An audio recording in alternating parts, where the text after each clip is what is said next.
Okay, saya Siti Nur Ain. Kerja di Kilang Sawit Lila lah.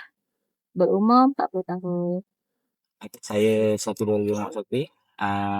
Isteri saya yang bekerja ni, saya pun join sekali lah. Kami semua ni daripada Kilang Sawit Bukit Lilong. Saya Faiz Jumat. Sama juga daripada Kilang Sawit Bukit Lilong. Saya daripada Department Machinery.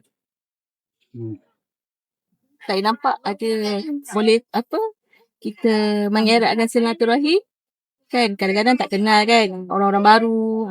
Kira boleh lah untuk ada function macam ni memang boleh dikedepankan lah, orang kata diketengahkan lah untuk program-program yang akan diadakan selepas ni kan. InsyaAllah lah untuk yang lain-lain pun.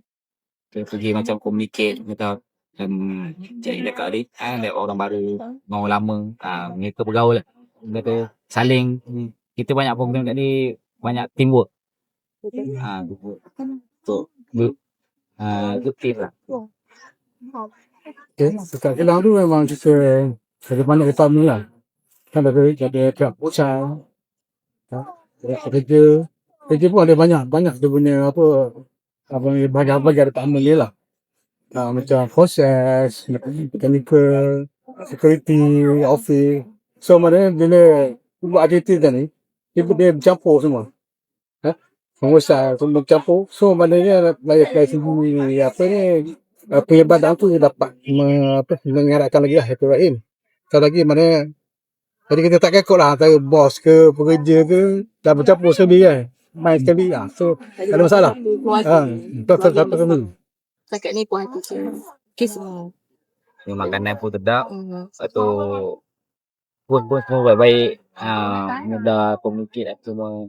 Ada langsung semua. Seronok lah. Poting. Terima kasih.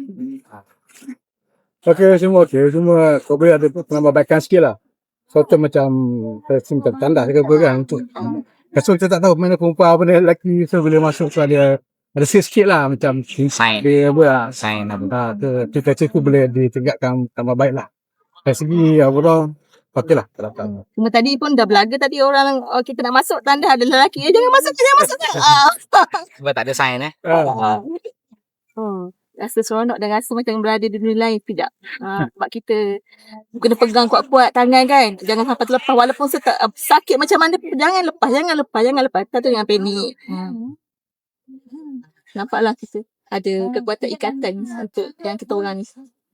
Untuk berjuang daya kita berjuang kan. Kalau ada macam teamwork lah. Teamwork lah. Saya tak terlibat ke moderator tu. Terlibat. Agak penat jugalah yang mendayung tu. Satu pengalaman baru lah bagi. Betul. Saya tak boleh dengar air tadi. Saya takut dengan air. Sebab saya tak pandai berenang apa. Saya takut air tu dalam. Saya tak dapat tu lah.